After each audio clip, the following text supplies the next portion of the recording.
Exhale. Why are you putting it on me? Why not? You're the cornbread queen. No.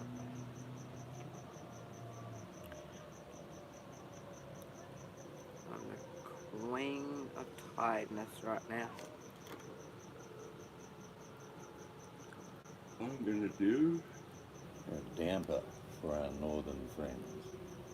I The Aussie cornbread, but not cornbread. I used to make a good damper. Don't know where my recipe is. Put the cross on the top. Raisin flour, pinch of salt, milk or water. Cross on the top. It'll be crusty. I'll do it in the same pan. You No, need to cross. If you want it, yeah, you can do that. That's how I made mine. Put a cross on the top. I had butter and jam once.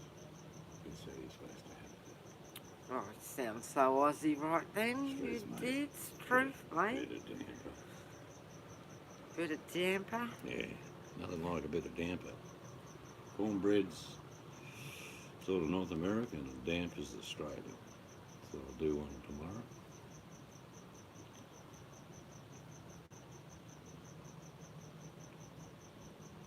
No one's there yet.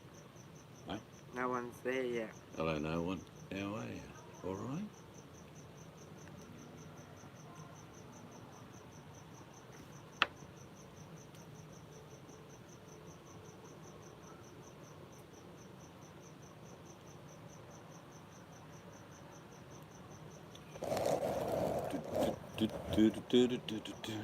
Hello. Welcome to Australia. You have the right to remain silent. Anything you say will and can be used in evidence against you in a kangaroo court, where you've already been found guilty, but it's just going through the motions.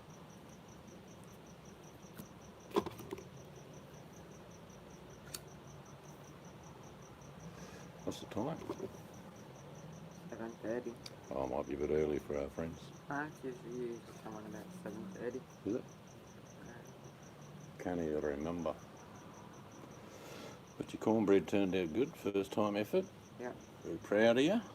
You probably could go to one of these CWA meetings and have a first prize. I wouldn't know what it was, but Mel said she was going to give it a go. Yeah, but I want to make another one. I want to do it with not gluten-free cornmeal.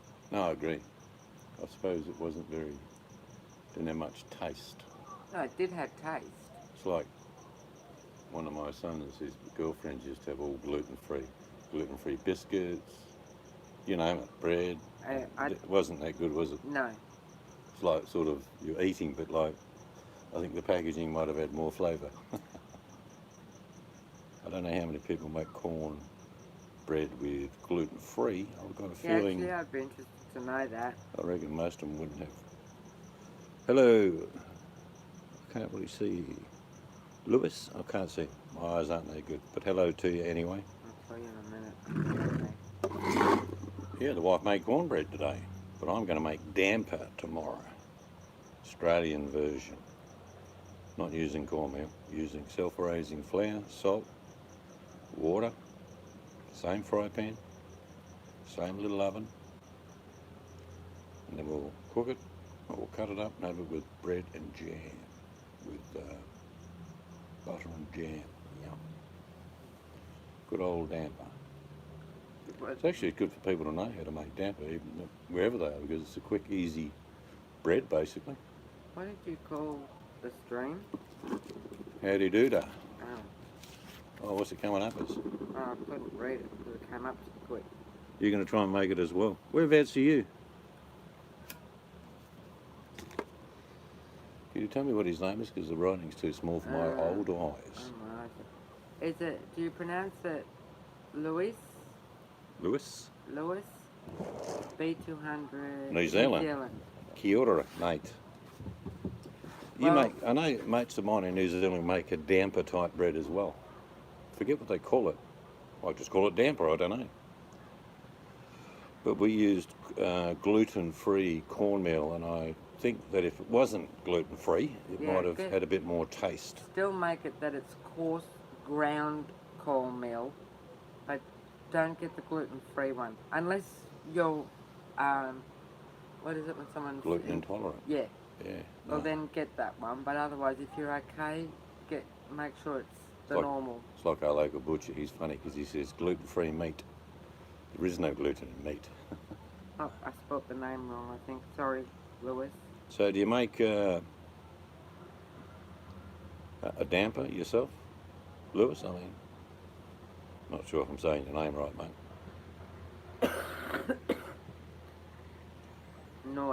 Lois. He's put as in noise. So Lois. How you going, Lois? I like that when people come up with some different names. Morning, Scarlett. Okay, I'm going to try and find a cornmeal. I don't know what that is. Oh, cornmeal. Yeah, we found it in a health food shop.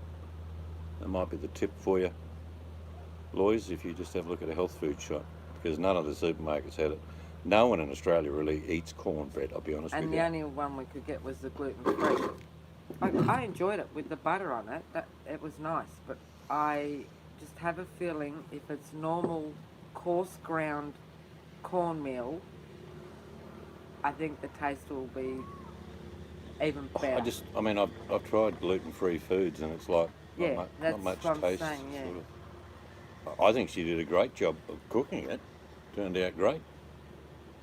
But tomorrow I'm going to give you the Australian version. It's called damper, and you'll love it. No matter where you are in the world, it's like a little loaf of bread. Oh, Lois.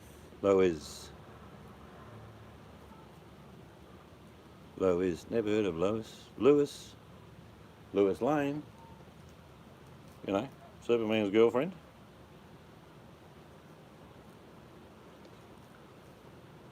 Kiwi, there you go, mate. Yeah, I was just asking another New Zealand Kiwi, do you make a version of damper? I'm pretty sure you just call it damper. But a mate of mine in New Zealand makes one just about the same as how we make it. It's just self-raising flour, salt, milk or water, it's up to you. It's a good way to get a nice fresh loaf when you've got no bread. Takes about, from start to finish, about 40 minutes. About 25-30 minutes, that's cooking. Because you don't overmix the damper. A damper, Scarlett, I'll give you an idea. Simple recipe, I'll show you tomorrow. But it's 2 cups of self-raising flour, pinch of salt, and I can't tell you what the measure is, probably half a teaspoon, I'm guessing. No, it's just a pinch of salt, just a good pinch of normal salt. And mix it with water till it becomes a dough, and you mix it just for a little while, and it's sort of stodgy and floppy and stodgy, and then what you do is I'm just going to line that little cast iron pan that she did the cornbread in, and I'll just flop it in there, put a little cross on top, straight in the oven. 25 minutes later, Bob's your uncle. Yeah, I like it always ends up with a nice crusty top on it. It's like a, I suppose you call it a poor man's loaf. It tastes great. Another thing I make is rock cakes, which is the same mixture but just put into very lumpy little piles and whacked in the oven. But nice bit of butter. Yeah, have a look how I do it tomorrow. You'll get an idea. It's yum. It's like, you know, when you're sitting around and think, well, I could do with some bread, but we've only got some old stale bread. Well, you've got 2 cups of self-raising flour, a pinch of salt and a bit of water. And you can put yeast in it if you want it. It's up to you. Depends if you want it to rise. Most dampers are sort of just half moon, if you know what I mean. I've never, you can use milk or water. Some people use milk. Yeah, milk or water, it doesn't really matter. Yeah, Yorkshire pudding's easy. Bit of a similar method to how the missus made the cornbread. You have that.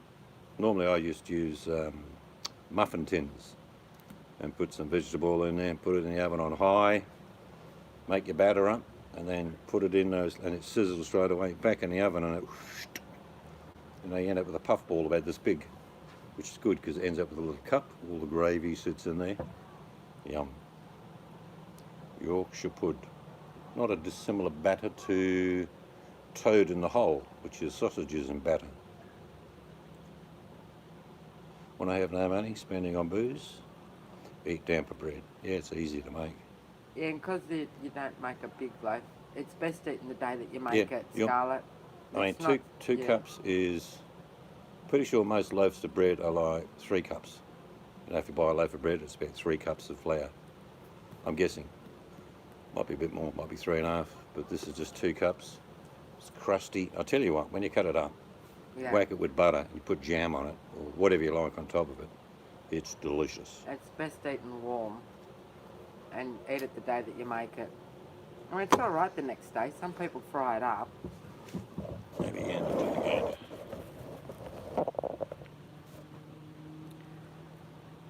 Yeah, so I will make another cornbread, but I want to try and find cornmeal that's normal, not gluten-free. We enjoyed it. Texture was good. It had a nice little crust on it. Yeah. But didn't have much flavour. No, it did have flavour. You could tell what it was. I mean, the best way to describe it would be like eggs. The taste was similar to sort of stale corn chips. I think that was due to the gluten-free. And it's also, we've never had it before. No, that's true. Never had it before. Probably never have it again. Oh, yeah, yes, we will. Yesterday, Scarlett made baklava. Baklava? Oh. Going all Middle Eastern on us. It's nice though. Plenty of sugar in it did. It was good, Scarlett. Seeds is exaggerating it. It was fine. It's no, just it turned out fantastic. It turned out fantastic. Just the taste didn't have much taste and because of the gluten-free. I think it was because it was gluten-free. You can do so many variations. You can throw a little bit of flour in that mix with the cornmeal into something a little bit Or was fluffier. I dry? Gluten-free is like eating. Well, we didn't know any of that kiwi, and we could only get. We could only get, and I've had gluten-free bread and all that, and I don't like it. It was the only cornmeal we could find in a health shop, and she just said that's all they carry. But we understood and got the gist of what a cornbread is now, and that's why I want to find a cornmeal that is normal. I bet you after I make my damper, heaps of Americans will make it. You can make it in. Some of you guys might have a cast iron Dutch oven. You can do that if you like. I'll just put it in a cast iron pan, bung it in the oven. Many ways to do it. In fact, you can throw damper in aluminium foil, throw it in the fire. I'd eat that, Scarlett. I love cinnamon. What is it? Oh, was it dry? No, actually, it wasn't. It might have looked dry if you're talking about the cornbread. No, it was okay, actually. It was okay. It was firm, but when you bit it, you get the crumble. It would crumble a bit in your mouth. But it was firm. I could see it being used, eaten stews and soups, or just with butter on it. Just like I say, I think the gluten-free didn't give it much flavour. Just my personal opinion. I don't think everyone would use gluten-free cornmeal. I think they just use cornmeal, ground corn. Yeah, I mean... Or maize. Scarlett, have you used gluten-free cornmeal?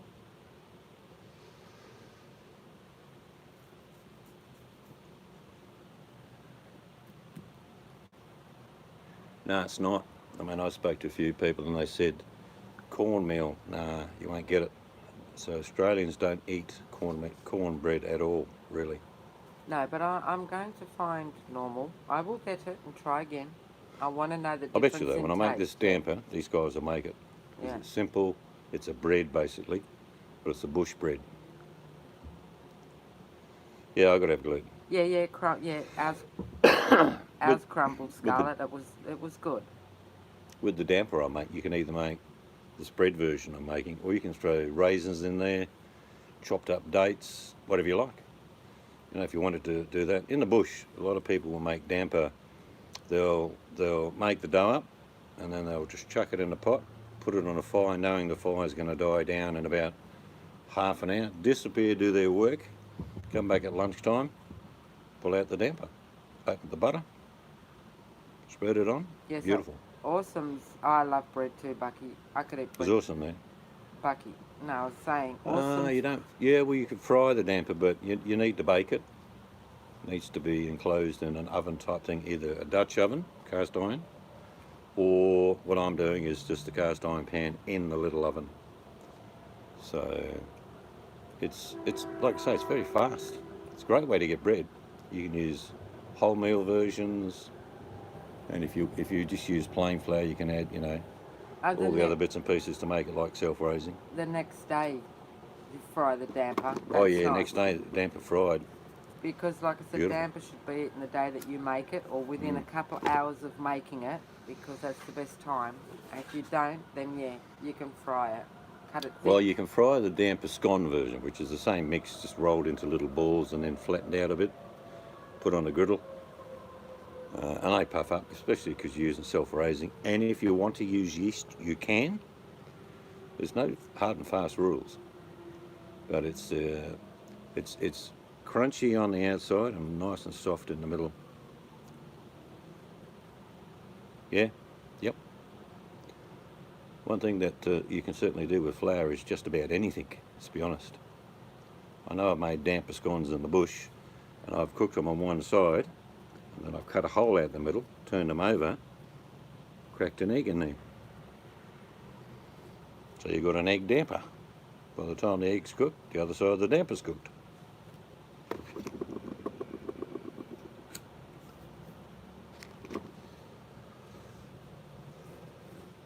Me, I used to love going camping and throwing spuds in aluminium foil, chuck them around the edge of the fire, knock a few coals over the top, take them out, crack them open, butter, salt, heaven.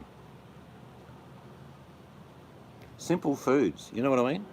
Just simple foods, like a potato, baked in an open fire, cracked open, bit of butter, crusty out, sometimes a little bit burnt, but that's okay. It's a bit of a bonus. Butter and salt, yum.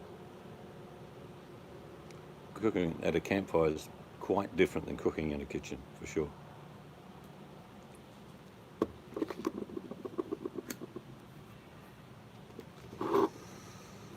But we'll do that. I'll make a damper up. It's just a version. It's like this cornbread is just a version. I'm sure there are many different versions of cornbread. I know, Awesome's recipe was good, easy, with the bacon, fat, whatever.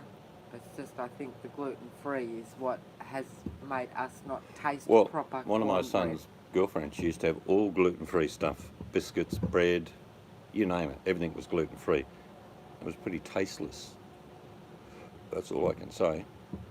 And if you're gluten intolerant, well, you got to eat that stuff. That's just what it is. You get used to it. Like it was, we ate it. But like I say, my butcher's cheeky. He's got a big sign saying gluten-free meat.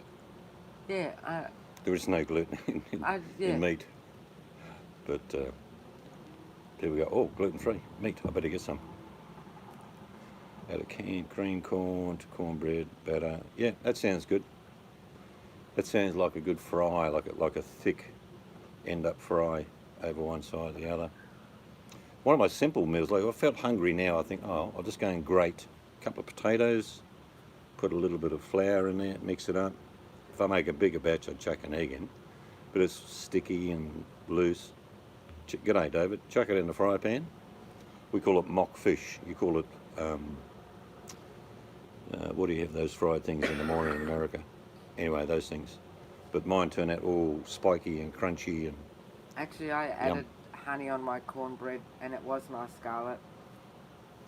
Yeah, but when I make that damper version, which is bush bread, tomorrow, you'll see, it takes no time to make it, takes no time to cook it, and you can make it anywhere in the world. Gluten-free chicken. Bacon powder, boils up, bacon bones, spuds. Sounds good. Yum. My dad just sent me put good. Hello, LT. Bagel with cream cheese, bacon, garden tomato, chives. Yeah, I've tried bagels. For me, either Australians don't make them well because they're usually quite tough. What's that? bagels they make here. Quite hard and like, Oh yeah. Aussies can't do bagels. well, yeah, I could do them, but they're just, I'd like them a little bit softer. They're like rock cakes.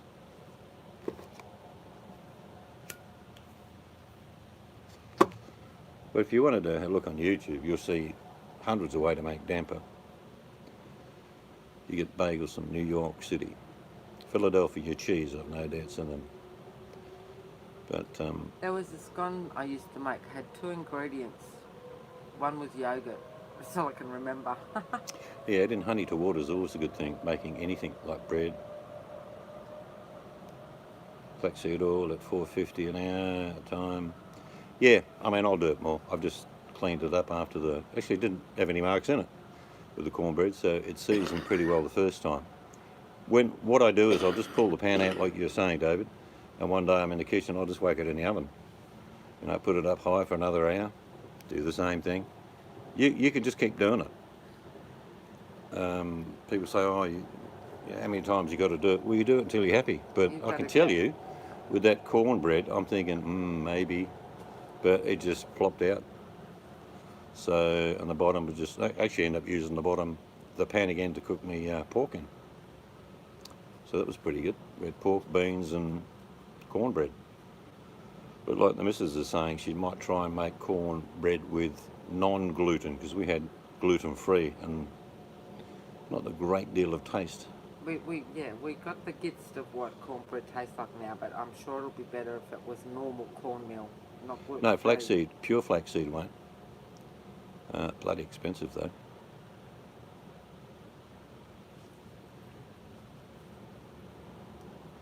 You're not going to get I've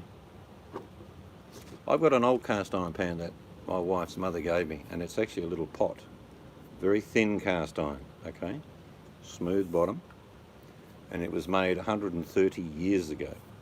Now it's only about 7 inches across by about 3.5 inches high with a little lid. But when you put, say, some onions and a bit of gravy in there and a bit of meat, leave it in there, it just cooks it magnificently. Cast iron pans are fantastic around the barbie, because you might just have, if you heat your cast iron up first and then you just put it to the side, and when you're cooking and you've got a fair bit to cook, you just chuck it in the cast iron pan. And it makes cooking a steak in a cast iron pan just beats any other method, even if you do finish it in the oven if it's really thick. Which I like a nice big steak every now and then, I'll be honest. Not all the time, but I do enjoy it. But the enemy of cast iron is water. And I've seen one crack. I've seen one pan out in the bush where a guy just threw it into a bucket of cold water. And we heard this, as you do underwater, it went doink, just that noise, doink. Went over and he pulled it out, and he had a pan and a bit, it's hanging off, pan and a bit. Nearly cracked completely through, which means it's useless. Though, if you wanted to be industrious, you can repair cast iron, but it's a process. It's not worth doing, to be honest. I'm gonna make a cup of tea. Did you want a drink? Yeah, I'll have one. I'm always on the lookout. I've probably got about 6 or 7 cast iron pans, skillets, and a nice big cruciate pan, cast iron pan. But I'm always on the lookout for the old ones. Like when you go out bush and you go to a farmer and they say, oh, there's a couple down the back if you want to have a look. They're rusty and no good. I think, yeah, I'll go and have a look. But a lot of the old cast iron pans weren't very big. They were probably 8 inches. I'm sure it was the same in the US. Usually a little handle, or maybe 2 little handles either side. And they date back in Australia to like when the Chinese were here. So 140, 150 years ago. But rare as hen's teeth now. Though a lot of people don't cook with cast iron. I don't know why.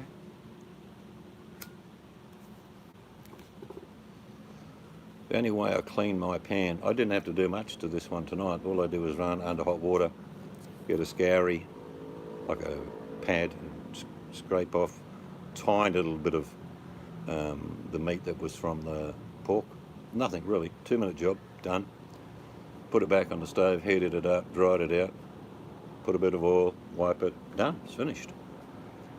It's not ever going to be a pure non-stick. Nice, that sounds good, mate. I'll be onto that one.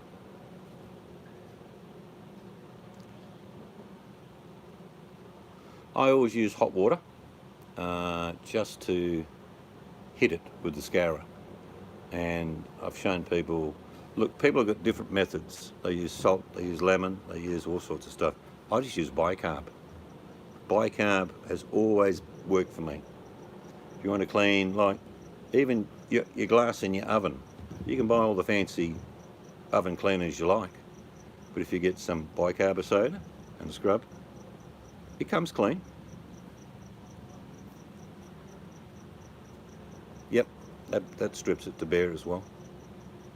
I mean, the other method, mate, is an old bush he showed me. He said those two old cast irons, now the fire's died down to big embers, just chuck them on there.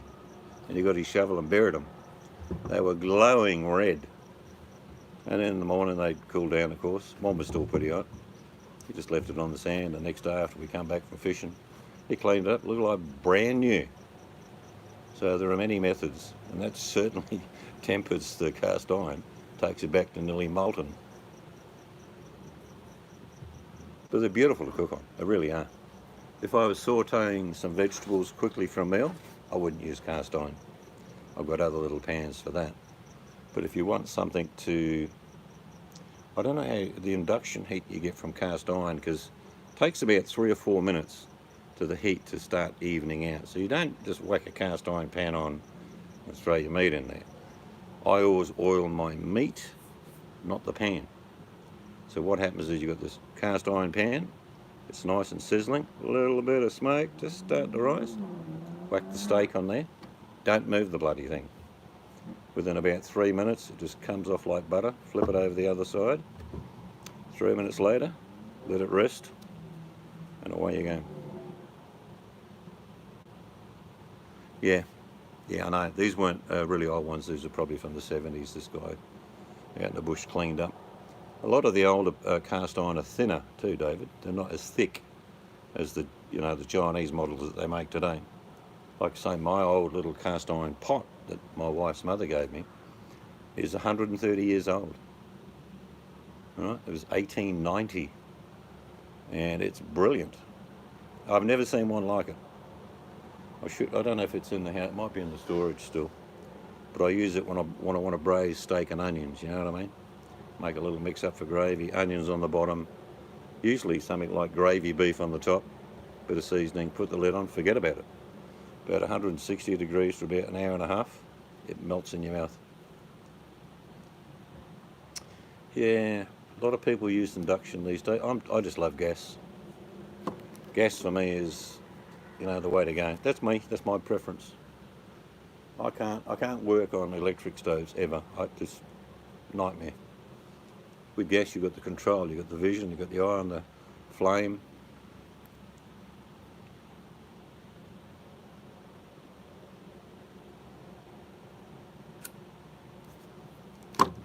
There's heaps of stuff for your garden you can throw in. Like, we're very lucky. We're surrounded by ocean in Australia, so we've always got seaweed. And I always used to get a big old fishing net, ones that are monofilament, probably about 1.5 inch squares. And I put it out like a big hammock, and I put piles of seaweed on there, piles and piles. 1 to 4 meals, yeah. So I'd have this big bulb of seaweed, and I'd just sit there for a couple of hours spraying it, getting most of the salt out of it. That is superb for your garden. Seaweed is amazing. So what I do because I'm a furrow gardener with rows, so the next year I put rows of seaweed in where the hollows are, and then turn the pile over to there, and etc. And cow manure and whatever I get, chuck her in there. So my furrows go from one section where the hollow is, get filled up with manure, and that bit piled on top, and then that becomes the hollow where the plants used to grow. So it takes, I know I had a garden for about 14 years, and in one place I'm saying, and the soil was dark, rich. You know, when you pick up the soil and think, I can eat that. Wow, 3,000 pieces. My goodness. But the Chinese brought cast iron. Well, the Chinese did, they were smart. We had gold rushes like you guys did, massive ones. And they used to come out and do all the cooking, and they used to sell water, because the most precious thing in the gold fields is water. Unless you're near a creek where you've got water, but most of the gold in Australia is in the desert. So the Chinese set up food shops and water, and they ended up being very rich. But if you're going to look for gold even today, you still got to be lucky, no matter what you think you get.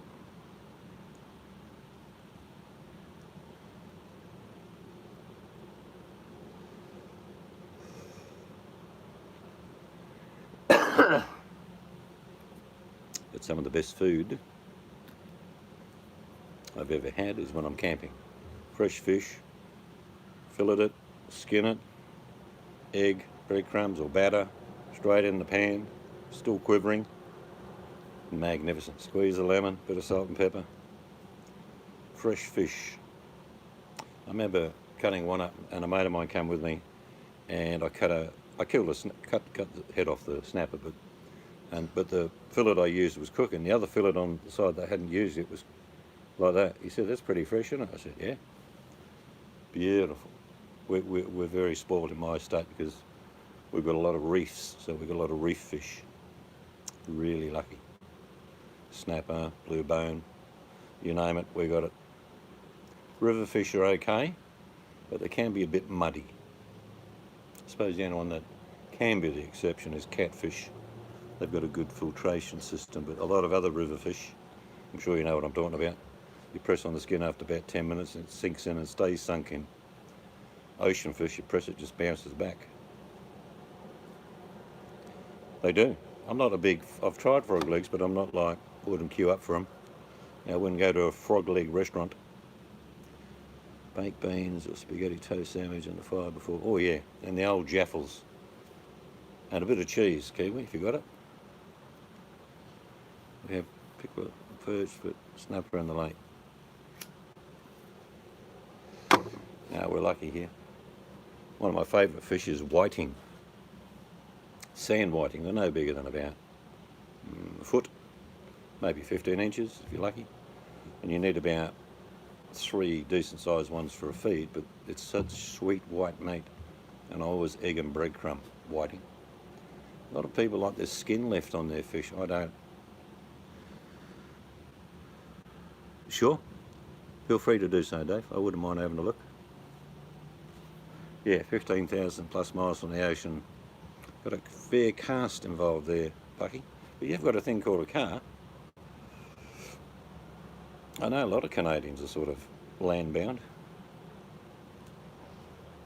I'm about, well, if I had my 762, I'd be able to shoot a seagull. Probably about 2.5 miles. And then the river's about a mile, well, less than a mile that way, which goes into the ocean. That's the beauty of Australia. We're an island. No matter where you go, there's going to be water.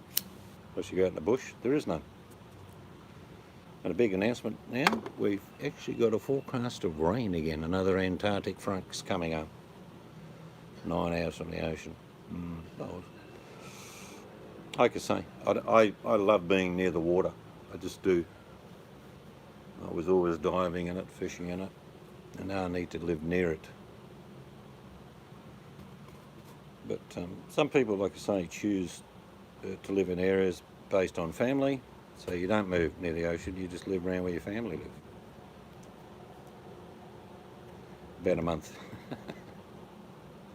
Alright, make sure you take a lot of hardtack with you.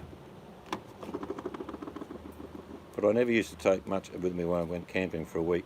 Or 10 days I'd go camping sometimes. I'd take eggs, a couple of dozen eggs, flour, breadcrumbs, bag of lemons, probably about 10 pound of potatoes.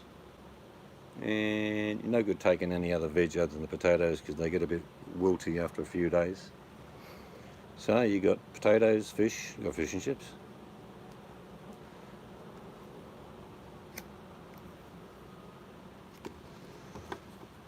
It's good to do stuff like that, though. Like I say, if you can, I was saying that to people yesterday.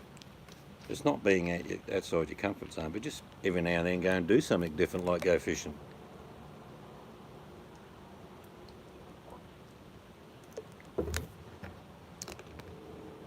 Like I say, a bad day's fishing beats a hard day's work any day. And people are busy, people are working, so it's not always possible to do things, but I found probably for the last 30 years of my life, I've always decided to do things I thought I wouldn't do. Just go and do them.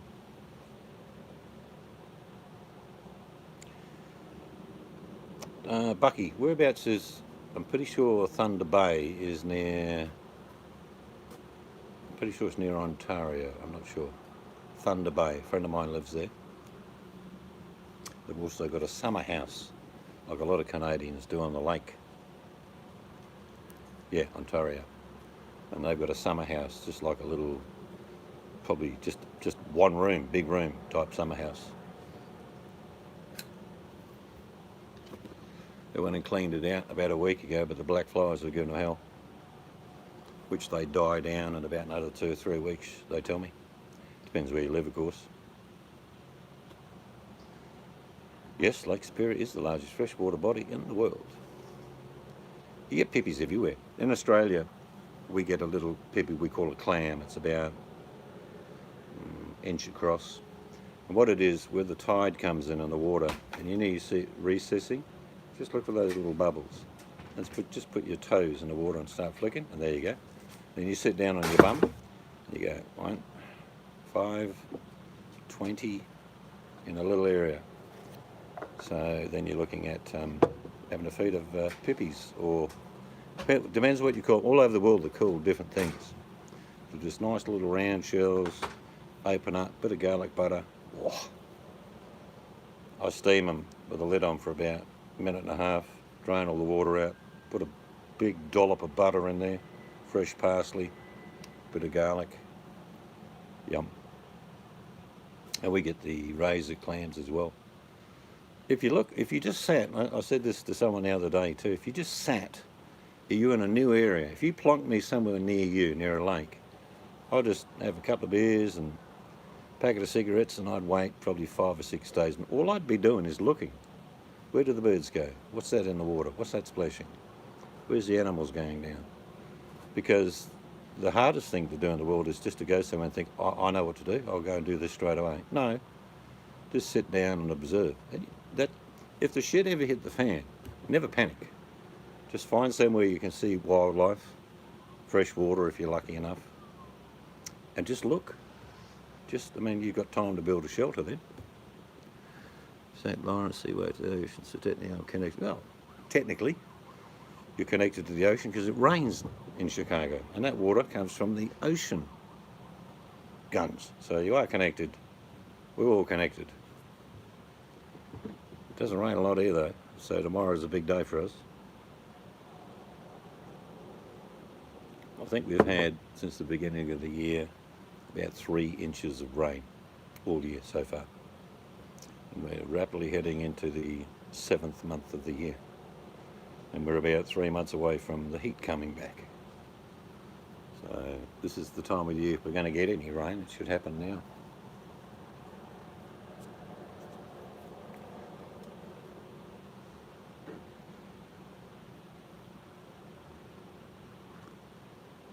Yep. Another thing I used to do, Kiwi, is freshwater prawns are available only for about, well, in their flush, probably for about 6 to 8 weeks. But we'd go down, light a fire, go out with our prawn nets, just fill up 1 2-gallon bucket for about 3 blokes. Take vinegar, salt, fresh bread rolls, butter, and within about, don't take long to cook prawns. And then you just sit there, and because they're quite small, you just punch them out. End up with this big plate of prawns, into the fresh bread rolls. Some people just take Thousand Island sauce, but you'd end up with this big prawn roll after about half an hour's work. Campfire, a couple of beers. Couldn't find a restaurant like that around the world if you tried. Seagulls and albatrosses flying through the air, the odd dingo, woo! Beautiful. I think I'll come again.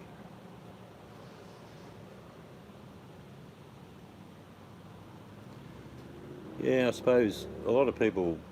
I've got two Canadian friends that came over in the 90s. I used to take them out fishing, and they were just. They kept saying, "We go back to land yet?" I said, "No, you're right, mate.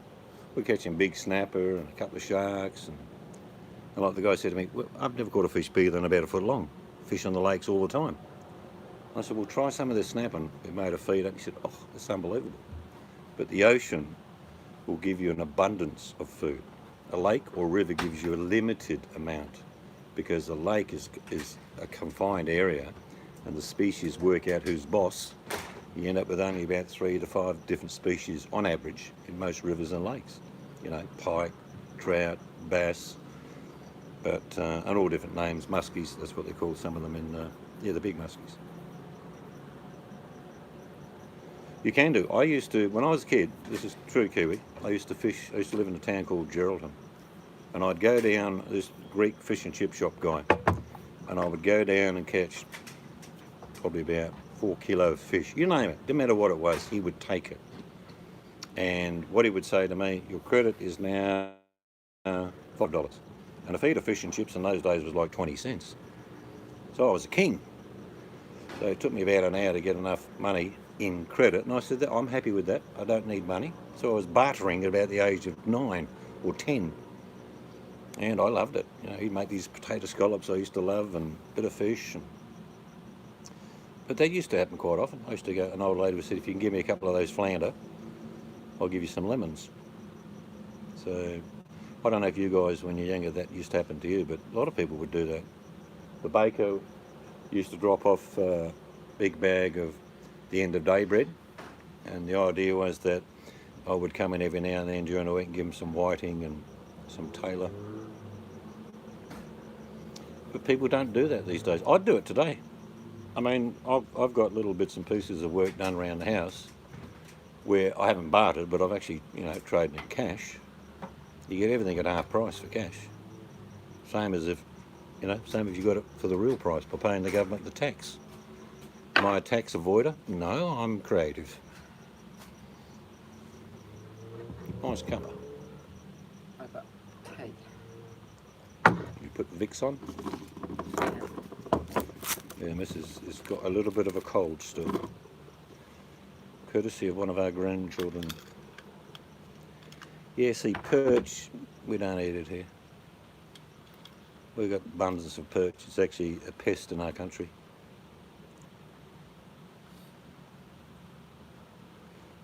Apart from this big kiwi. Yeah, like used to swap and trade a day. That's what we used to call it, trade a day. You get a bloke and he wanted a roof pitched, well, you go and help him for a day. When I needed watermelons picked up, put on the back of my truck to go and sell to market, he'd come and give me a day's in exchange. See, for me, it doesn't matter whether you're a dentist, doctor, fisherman, farmer, labourer, a day is a day.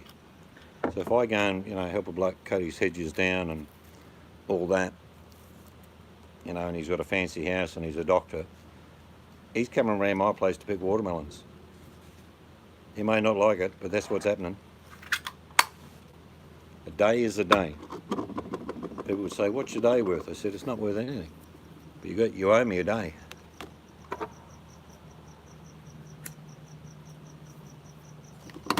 I'll do a couple of little fishing videos shortly, show you. A nice little river we got here.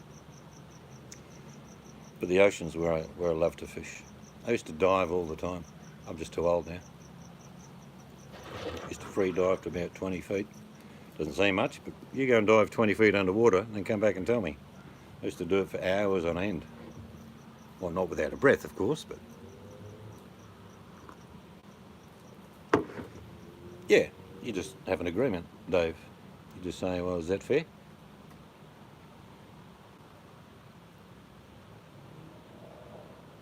Yeah, a lot of panfish.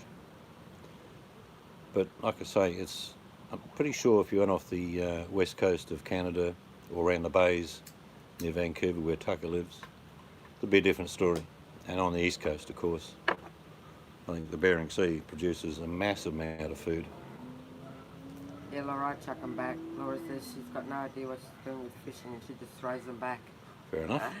You give them a kiss first, Laura. Here in Australia, if you're going to throw a fish back, you have to give it a kiss first. We got masses of salmon in Australia. A lot of our salmon's exported now. But I mean, freshwater crayfish, what Key was talking about, we've got about 10 varieties inland. And the biggest one's a marron, which is about the same size as a lobster. But they're very dark. The meat's a lot more tender than a lobster. And they cost a fortune, but you can go and catch them. That's the thing about my country. I can go and get, if I wanted to, every day, if I put pots in the ocean, I'm allowed 8 lobster per day. Every day. I thought they cut it back a bit. No, amateurs still allowed 8. During the season. Our crayfish are big. Yeah, but just during the season, isn't it? Yeah, I think now they're going to go on a quota system where it's an honour system. You won't catch 8. I mean, I've caught 20 in one day, but I've had to put 8 back, smaller ones. I used to fish for 15 days before Christmas. So round about, probably about the 8th or 9th I'd start. And then I'd fish for 15 days and I'd have 100 crayfish in my freezer, which I'd give as gifts to people. In the end, I ate so much crayfish when I was younger, I'm not interested in it anymore. But if you give me a bag of prawns for a couple of crays, I'll be more than happy. Fishing line, Laura. I'm going to have to take you guys on Survivor. I've already marked Dave, Kiwi, and Bucky has been able to survive. You women will have to gather and make the bed in the rock caves. Oh, shut up. It's alright, I'll just lap him.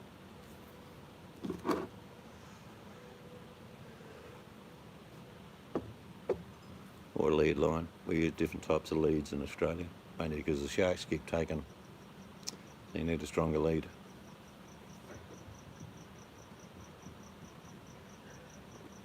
You might have a 100-pound lead on like a 15-pound line. Just so if the sharks, because the sharks hit the line, they don't always hit the bait. And just say it, Laura's first fishing trip, and she'll snag Laura's a shark. coming camping with the boys. And she'll snag a shark. Shark's beautiful, Dave. Don't anyone tell you any different. Shark meat is superb.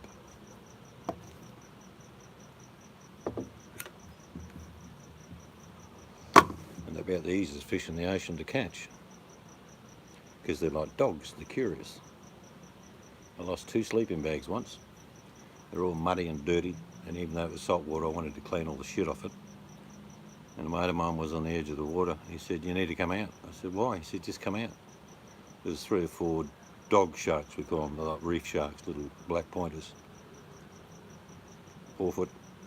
Anyway, they just ripped the sleeping bags apart. Why? Because there was red mud in the sleeping bag in crystal clear water. So they had this visual of this red. So I got out the water. There was nothing left of the sleeping bags. It's like dogs tore them apart. Hence the name. Yeah. Actually, technically a black tip reef shark, but we used to call them dog shark. Yes, they do. They do. I've actually, when I was in Darwin, I worked down the Daly River, and it would have been a good 70 mile from the coast. And in a very shallow creek, I was fixing a big tractor tyre. You've got to half fill these loader tyres with water. If you've been a tyre fitter, you know what I'm talking about. So I've got it off and I'm putting it back on. And the boys went, so I thought it was time for smoko. I got up there, sat down, they made me a cuppa. Down in the river, next to the tractor, was a hammerhead shark, 70 miles from the ocean. So don't ever believe they don't go anywhere, they do. It doesn't happen often, but they do. So I went, all right, I want 2 blokes to come down with me, or I'm not finishing fitting this tyre. Well, at least you had fun, Laura. She put the wrong weight on a line and the line kept floating back to her instead of staying out. There's all different sort of ways to fish in different environments. You can get away with quite a heavy line out in the ocean, fairly heavy sinker because you need it, the current's massive underneath. And there's a lot of bottom fish, reef fish. Inland rivers, you've got to use fairly light line. You've got to be a lot quieter when you're fishing in a lake, because every move you make, fish are listening to it. caught a... Actually, we got turtles that snap, but we don't call them snapping turtles. But they're nasty little buggers as well. Yeah, but ours aren't like the American ones. They're probably half the size of a big snapping turtle. Yeah, a friend of mine did a video, and they certainly just snap. The big tusk they've got. Well, people eat snapping turtles. I'd eat anything if I was hungry. What do? They clean them for a week, put them in fresh water for a week or something. I've had turtle up in Halls Creek when I was a young bloke. The Aboriginals cook one up when they're allowed to catch them. We're not allowed to catch them. It's a native right. But it's very sweet, mate. Very sweet. So Bucky wrestles snapping turtles on his front lawn. That'd make a good video. No, he didn't say that. They walk across his lawn, so I could just picture him wrestling a snapping turtle. Yeah, no, they've got a big tusk on them. The ones that I wish I'd have had underwater video equipment 30 years ago that are just stunning is the green sea turtle.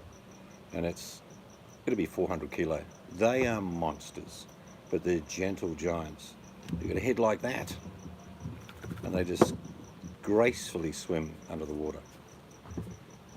In that same water, we put a net out once to catch some bait fish, because we were fishing for cabaya or big black kingy, so we needed, you know, some mullet or some whitefish. And I ran the net out, and then we started to pull it in. We had about 30 yellow belly sea snakes in there, which I figured afterwards, after I'm sitting down the campfire, that I actually walked amongst them, and we only caught 30 of them, so there were plenty more that went through the net. No, we just let them go. They're deadly poisonous, but we just let them go. There's no point killing them. Hello, Riley. But yeah, if I'd had a camera years ago, I'd have a lot of people watching a lot of my videos. The diving videos would have been superb. Catching crayfish by hand, and some good fishing. But some of the best video would have been a bunch of blokes and women sitting around campfire. No, we don't. We get a lot of eels, but we don't use them for bait, particularly because we fish off the Perth Great. It's going to be wet tomorrow, Riley. A lot of our fish are ocean-going fish, so you need the bait fish that are on the edge of the shore, because at night time they drift out, and that's what these fish in the morning and night time go to eat. So you're feeding them what they normally get anyway. So eels wouldn't be much good. Octopus is used in deep water. A lot of the bigger reef fish like octopus. Prawns don't last that long on a fishing line. If you've ever been fishing with prawns, you know what I'm talking about.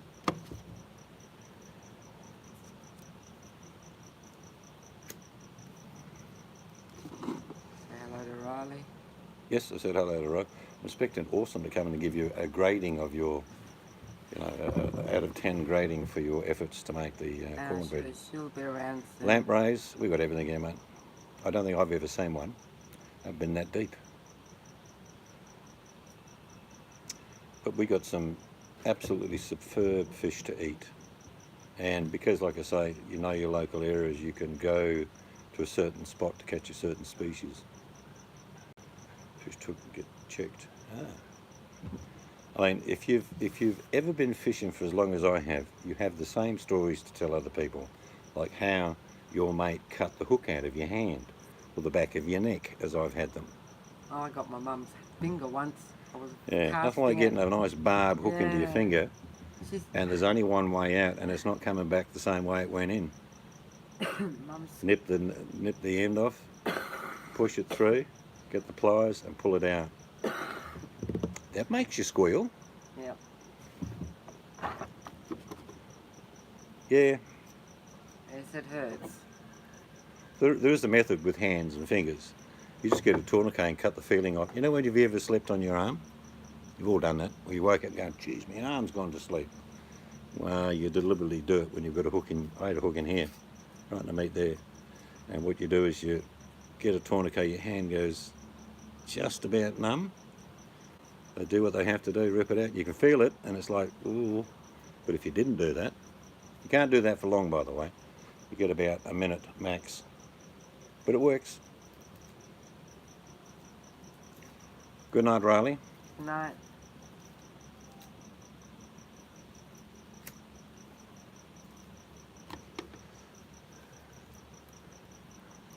Yeah, what we call gang hooks or treble hooks. They're a pain in the ass, especially when you get a big fish hit your bait on a gang hook. It comes back all tied up and twisted and all sort of mangled.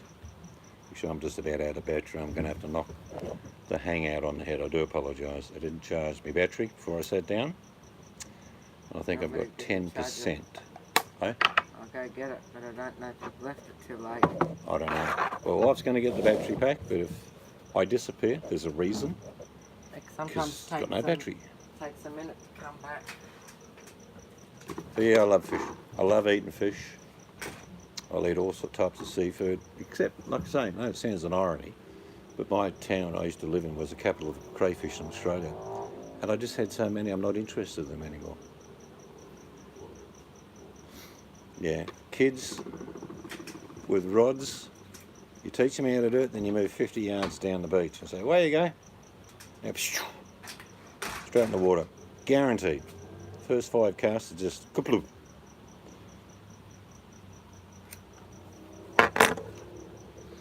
It's always good watching a little kid when they first get their first fish. Yeah. I had a bloke, I don't know if you ever jig for mullet, which is like throwing a line out, probably about a 20-pound line, with a claw hook, which means you can jip into the side of a school of fish for bait. A mate of mine, because you actually do this, and he kept bringing his line in, and he just forgot where this bloody thing was. Yunk, straight in here, 3 hooks embedded right up to the hilt, because he was pulling like this. Nasty. That was a hospital job.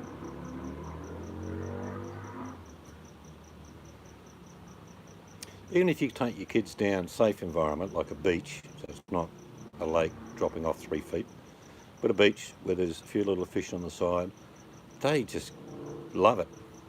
Even if they don't catch a fish, but if they catch one, they won't shut up for about 4 weeks. Yeah, I taught them with hand lines first, before they got a rod. I love hand lines because you've got a real feel. You've still got a feel with a rod, but anyone's fished with a hand line will know what I'm talking about.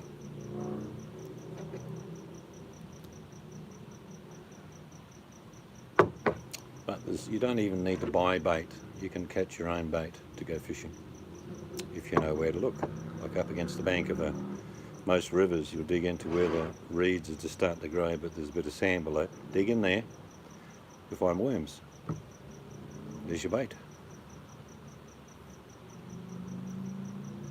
Oh, nice one there, Dave. But if you've ever caught something and then cooked it pretty much straight away, you get a real appreciation of what that big body of water can give you. You don't need to catch a lot. I would always stop when I had enough to eat, because I always figured that when I'll come back down next time, I'll have enough to eat. Barracuda can be a bit of a fight, there's no doubt about that. We have a thing called a black cabaya, which is black kingfish, very similar to a barracuda, massive teeth, and fight. It could only weigh about 10 pounds, but it feels like a 300-pound fish, all muscle.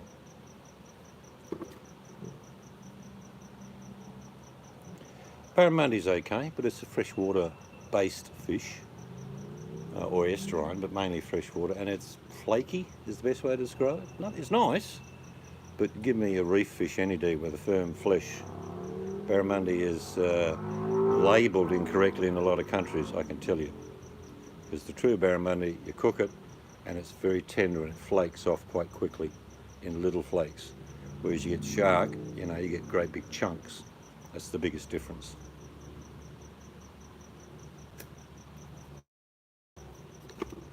One of the things I learnt years ago, and I'm not a fly fisherman, but I used to catch bugs around the house before I went, put them in a jar, and they'd die.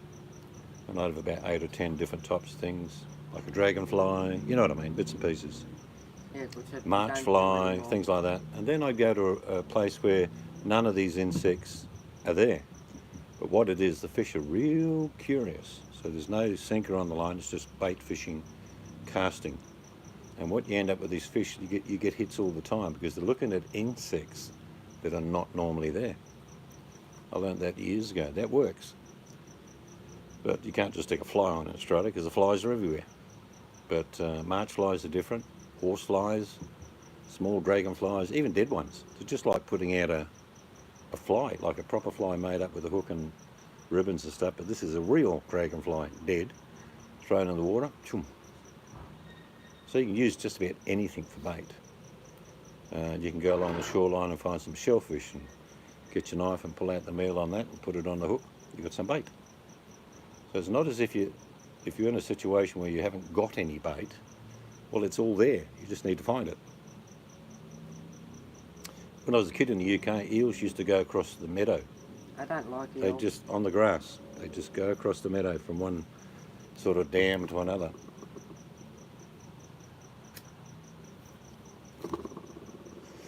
And pickled eel was pretty popular as a kid. I never used to really get into it. It's called jellied eel. There's a lot of gelatin in eel when you cook it.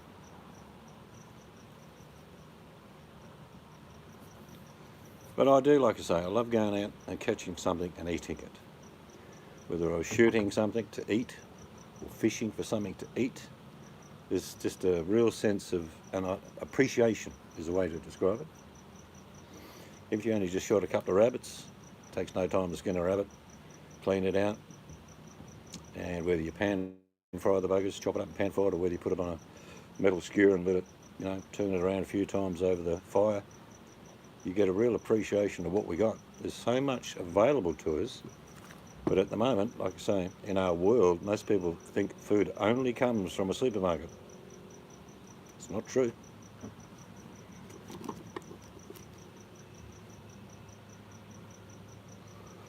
Oh, Awesome must be busy. I should be on soon. Do you reckon? Yeah. Oh, we'll give it another 5 minutes.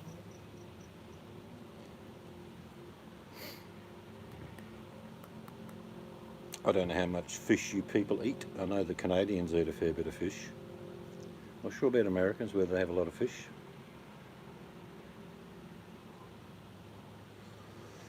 Can we have a quiz? Off the cuff. Off the cuff. All right, here we go. See how aware you people are. Question 1. What is the importance of today's date? What is the importance of today's date in the northern and southern hemisphere? What is it? What is today? Ding, ding, ding, ding, ding. Yes, for you it's the summer solstice, for us it's the winter solstice. We get down to just 11 hours sunlight today. Man, it's dark. The solstice, there you go. Hello, Awesome. I told you she We're waiting for your appraisal of my good wife's attempts, and I thought it was a very good effort to make that cornbread. I don't know whether you've seen it yet, but... She might not have watched it yet.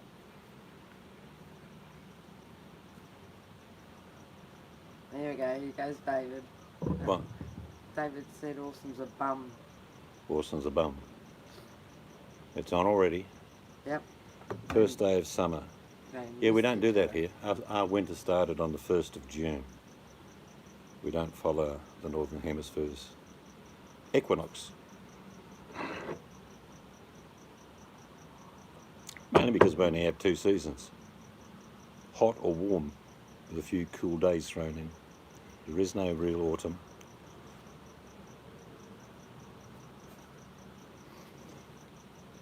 ROK, birthday. Who's ROK? ROK.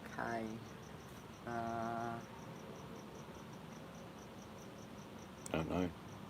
Mustn't be important. Bucky's granddad was a perch fisherman and a farmer. Yeah, I never liked perch. Plenty of perch. Oh. Who's Rosie? Ha ha ha. What are you talking about? Oh yeah, ROK. Was that someone from the past? A distant friend? An acquaintance? Oh, stop it. Yeah, no, I've never liked perch, really. We have sea perch, which are different. They're like little barramundis, is what they look like. Is that chart still on the fridge? On top of the fridge, yes. I'll quickly go and get it.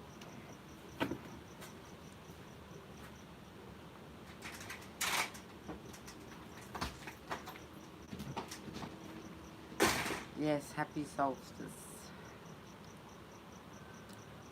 I'm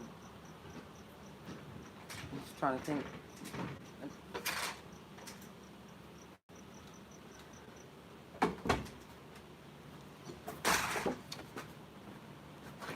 Okay, because we've been talking about fish. These are some, but not all, of the fish in my state alone. I won't bore you too much with showing you all of them. But we have masses of species of Just fish. move it a bit slower. Yes, awesome. Definitely. You doing your crystals? And then there's the other side. And I've caught nearly every one of this species. That's the most popular one that I like in the ocean from the reef. Pig snapper, you get them over in the US as well. But we have, these are the species that I can catch in the ocean. And there's not that many fish in the river. I don't want to bore you too much, but masses of species of different fish. See you, Laura. She's going to go fishing now. Good idea. Hello, black cat. But we're spoilt for fish. We really are. Your perch look different to Bucky's. Where Mel lives, you all know Mel. We used to live in Mandurah as well. It's the crab capital of our state. Yeah, we have a crab festival. More crabs than you can possibly imagine. And they have crab festivals. So, but we're just so fortunate to have so much seafood and not too many people.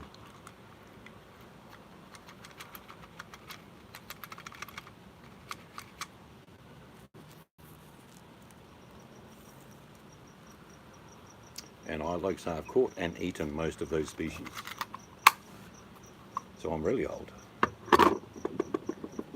Oh, here we go, it's on. What? Awesome says, sound like Gun's first girlfriend. Rolling Stones, cool. Mick must have recovered, had he? He got pretty sick there for a while. Mind you, he's nearly 300 years old, so every now and then he's going to have a bad day.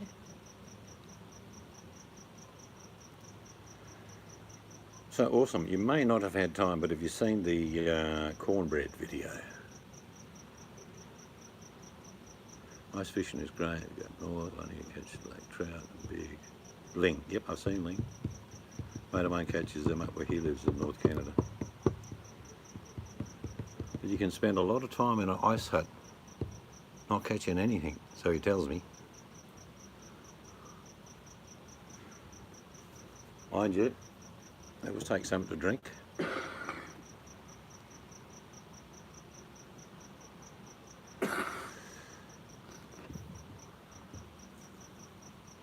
But he tows his ice hut out. I think he only fishes for about 4 weeks, on and off. It's fun sitting back watching the text between Awesome and David Guns. The heat is on. I have to do a song for those two. And then when the cold comes in. Big part of fishing now is the booze. Yep, campfire, the booze, and people say, we've caught any fish? Well, no, I haven't put the rods in the water yet. 75 years old. It's not a bad innings. I don't know about you, but I can sit around a campfire after a few beers, good company, and you watch those little amber and yellow and green and blue flames right in the middle, you know, right down into the middle of the fire. And people could be talking to you, it's like, I can't hear you, shut up. Something mesmerising about fire, especially when it's dying down and little pop. It's like its own television. No, mine. I did the cornbread Awesome. Yes?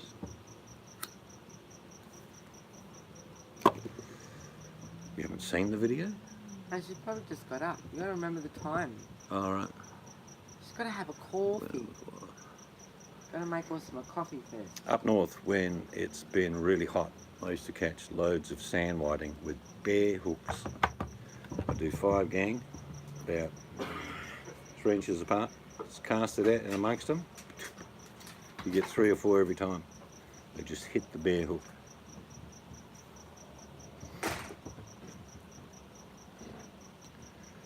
But it's just something to do. Like I say, if people have got a lake, a river or an ocean near them, just do it once every now and then, go fishing.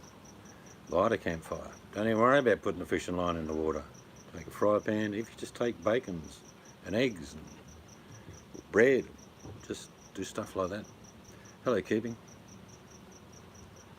But I am going to make tomorrow, awesome, the wife made the cornbread today. I'm going to give you the Aussie version, which is damper, which is made with self-raising flour. You're still doing a wallpaper stripping. Easier to burn the house down, Scarlett. And quicker.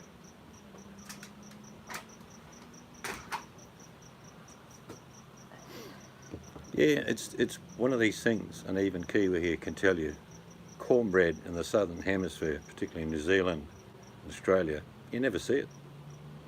There's no cornmeal to buy in the supermarkets or warehouses. They just don't sell it. Yeah, awesome. We liked it, except we Yes, wanna, tomorrow it goes on. we want to I make... knew you were going to say that. It goes on tomorrow. You see it 7 in the morning. What's that? The door. Oh yeah, awesome. We want to make it again because we want to get cornmeal normal, not gluten-free. Because we think the gluten-free affected the taste. Well, didn't have much taste, to be honest. It had taste, but we got the gist of what it'd be like and we liked it and it turned out good. We want to make it again, but we want to get normal cornmeal. Yeah. So it's my mission to hunt down straight out normal cornmeal. I did put knobs on though. You want to see some more knobs, awesome? Nah. Yeah, awesome. Too much of a good thing, you know what I mean? Better not. I only got one more knob to put on.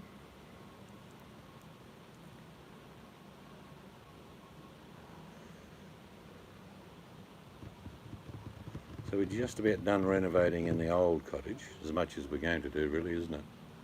Yeah. Window foil. Hangers are good food. It requires lots of patience and drinking. Not sure what I think you meant haggis, but... Oh, here we go. Another little dig at Dave. My children, be nice. You know Nicole's going to come here and put the cat amongst the pigeons in a minute anyway.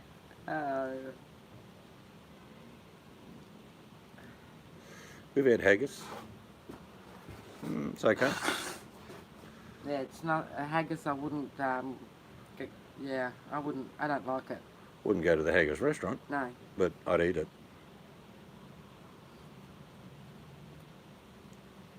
Well, that's about what I'm making tomorrow, David, but it's called damper.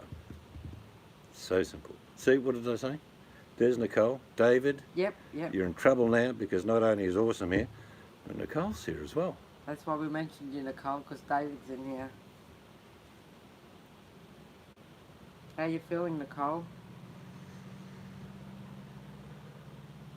Hangy. Oh yeah, I love a hangy. Yum. Enough food for 3 days when you go to a Maori hangy.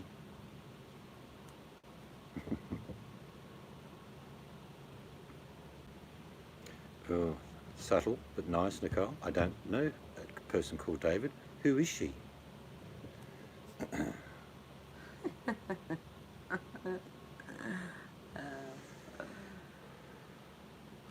I've missed out on all the pain thing. Where are you getting pain, Nicole? Lie down on the couch and tell Dr. Seeds where the pain is. Oh, it's in your wallet. No, we all suffer with that pain. So what is it? Feet.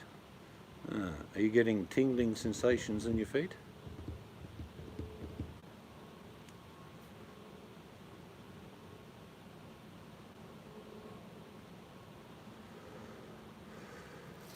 I'm sure some people have probably said, oh, you got gout or you got this. No, she's gone and had a test done. You're having some Has more she? done, aren't you, Nicole, to find out what the problem is? A lot of feet problems come from your spine. I'm not saying your spine's out of alignment, but 31-year-old with the body of an 18-year-old, 89-year-old. Really? I didn't think you were 31. No, you're younger. I thought you were about 24 or something. Yeah, we thought you were about... Geez, you're old.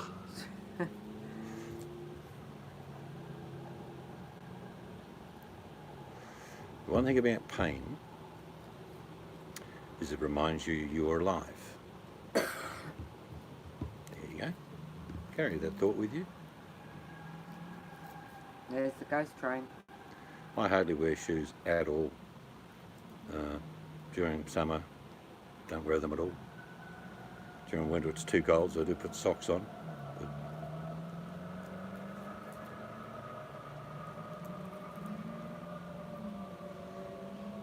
yeah, I thought she was 24. We can all look at her in a different light now, saying, "How you going, Granny? All right there? Are you all right? All right, dear?" 31, eh? Can't remember 31. It was 30 years ago. I'm 18, really. Cough. Oh, you obviously got the flu as well as having sore feet. You're as old as you feel. And Scarlett will indicate to you she can still get out in the garden, still run around, chase young men if she wishes to. So even though it says 64, it doesn't mean anything. It's irrelevant. I'm on 23. Cough, cough. Oh, that's right. Orson was born on the 29th of February. Jan has a birthday every 4 years. Old Seeds was born in... Can I ask you, without being silly, Nicole, is it 18, stabbing pains? Is it like walking on glass? Ask for a very good reason.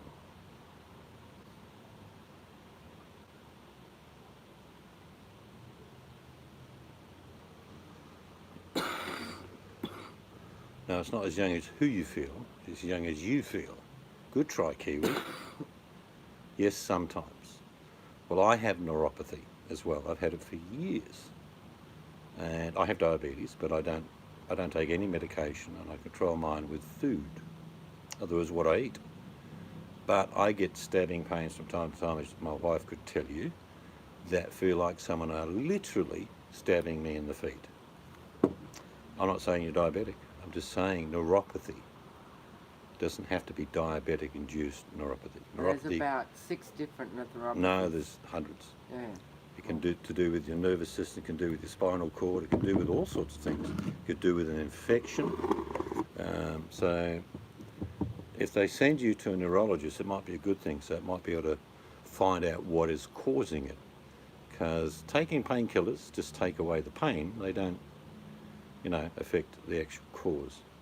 So if you ever have problems in life, find out what's bloody causing it instead of taking medication to kill the pain. Because that's not doing anything. Yeah, she's going to have tests done. Good. I'm glad you have. Probably blood tests. Yes. Age tests. They're saying, well, for an 89-year-old, you're doing all right, Nicole. Nicole, can you hear me? I'm your doctor. You're doing okay. 89's good. Yes. Awesome. That can do it too. That's very painful. But I would have thought that you would not have been here today, Nicole. I thought you would have been with a headband and a loose dress, walking through the fields up towards the rising sun at Stonehenge. What? But no, you're here. You've missed it. You realise that? You've just missed it. You don't wear dresses. All right, there was a metaphor, as in walking towards Stonehenge as the summer solstice comes through the gap. Because we just had our winter solstice. And it didn't make a sound. So it's summer solstice overseas, huh? Yeah, it's the reverse. 21st Reverse. of June is summer and winter solstice on the planet. It's where the axis of the Antarctica area is pointing away from the sun. We're going to get a science lesson now. Okay, go. No, that's it. And the northern pole, well, it's not really in the right spot now anymore, but the northern area is pointing towards the sun.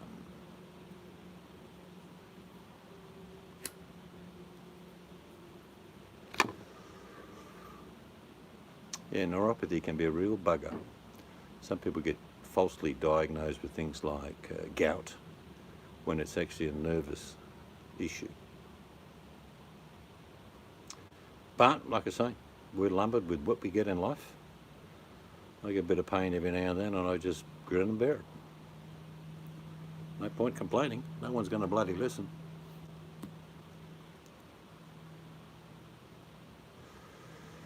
Happy birthday to Nicole. Did we miss her? That was last month. Did we sing happy birthday to her? Yeah. Oh, well, she gets no more then. You've had your lot. Yeah, see, Black Cat wrote belated birthday.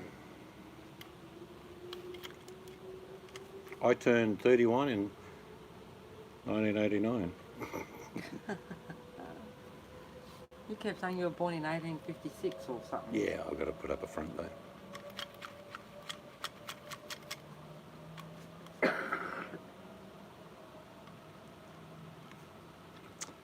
Yeah, age. It's not how long you live, it's what you do with your life, I think.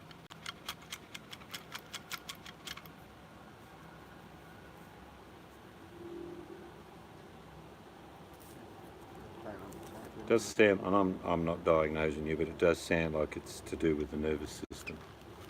If you're getting stabbing, sharp pains after a period of time, it's not tendonitis, it's not a broken bone, because what you're saying is that you're not in pain when you're not walking. But I wonder whether you'll start getting pain just by sitting there. Then that will be a nervous or neuropathy of some sort. It's not the end of the world, by the way. I've had it for years. It just depends. Yeah, Seeds can't walk too far or too quick. I can walk a fair way now. Walking's really good for me, actually.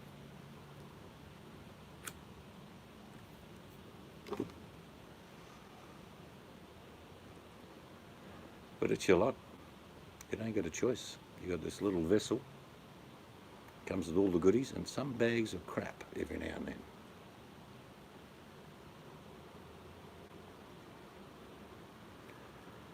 Yeah, it's the stuff bit, Kiwi, like getting hit by a truck. That sort of ends your life pretty quickly. But I don't know, 70's not too bad.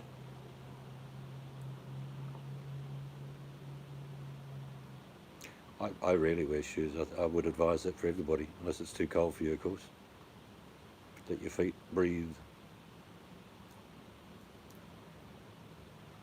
Have you tried, there's an old method of like getting a hot flannel on the coal and an ice cube. Putting an ice cube on the area where you do know where you get pain and see what happens, and then putting heat on and see what happens. Because sometimes the nerves in your feet in particular are very sensitive to cold or heat. Sometimes the cold helps people. Just to find out if there's a reaction is what I'm saying. I'm not trying to cause you pain. But if it's something as simple as maybe wearing thicker socks during the cold weathers, though you should be having nice days now, keeping your feet warm might be half the secret. Or keep your feet nice and open at home. What about my mum's girlfriend, Mrs. Holder, who just passed? Yep. She would, she had so trouble with her feet. Yeah.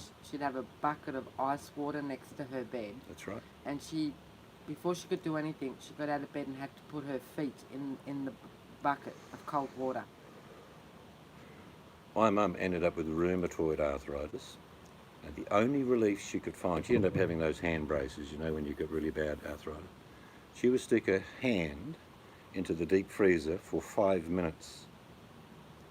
I couldn't do it. I couldn't do it. But she'd just keep it in there, and then she'd take it out, and then she could do this. Unbelievable. Before going into the freezer, rock solid. 5 minutes in the freezer. She said when she did it, I can play the banjo now. And my mum was the Incredible. opposite. My mum had to have warmth. Yeah. Because the best doctor you'll ever have is your own body. It does remarkable things.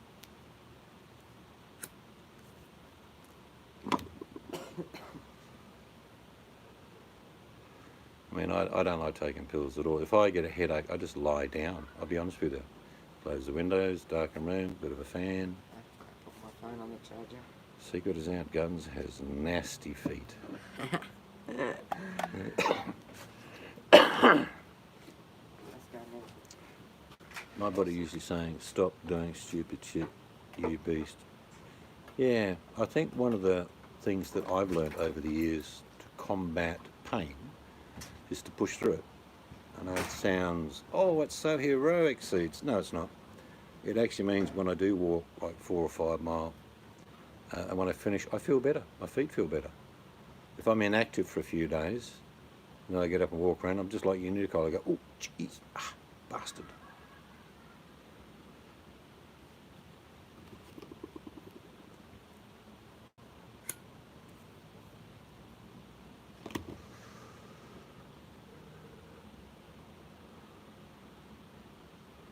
Yeah, high heels. Women that wear high heels, you're dickheads.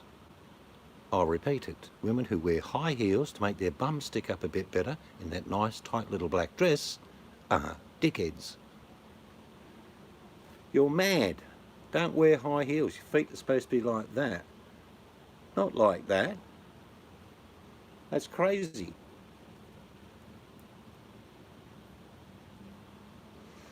It's true. I mean, I've had women say to me, because I say, why are you wearing those high heels? And they're saying, my ass sticks out a bit better. I'm saying, really? And that's women telling me. I'm standing inside my phone that's charged. Yeah, I'm coming in a sec too, because Awesome is about to open up a room, I'm sure. No, I just think the amount of pressure you're putting on your feet is just unbelievable. I truly don't think it's the best thing to do.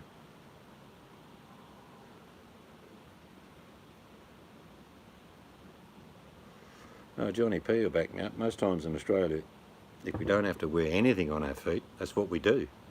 We go barefoot. I bet JP walks barefoot through his house. Most Aussie houses, you'll see all the shoes at the front of the house. Everyone else is walking around barefoot. Shoes aren't a priority. Yeah, I'm barefoot, except I'm wearing Ugg boots tonight because it's bloody freezing. But I'm normally just nothing, bare feet. Yeah, ice is one of the, with neuropathy, nerve pain cannot really be fixed with a painkiller. It's one of the things that I've learned. But controlling the pain with ice, or you know those gel packs you can buy, Nicole, you know, like the little gel pack you can put in the freezer, and you can just put your foot on it, something like that. That's helped me in the past. All right, ladies and gentlemen, as we speak, the wheels are in motion for the biggest channel on YouTube. It's not a secret. That's why it's only pay-per-view. That's why you guys can go there. But it will become one of the largest channels on YouTube, earning revenue in 7 figures, I've no doubt. And what channel am I talking about? Awesome Hooker. So I bid you all a good night, and I'll wander over there for a while myself, because I just sit there in awe and listen to her in a meditative voice and listen to all the plant stories. No, I'm only kidding. Anyway, guys, who won? Did Sydney win? They look like they were winning, JP, before everyone goes. Did Sydney win? I watched a bit of it and they were doing okay. Well, Hawthorn were coming back though. See what JP says. Yes. Swans beat Hawks. Nice. Oh dear, that's no good. Yeah, they burst out and then they started to get caught by the Hawks. Anyway, guys, over to Awesome Hookers. There's free cornbread available there now. And if you're interested at all, tomorrow night we'll have a damper video up. Australia's version of cornbread.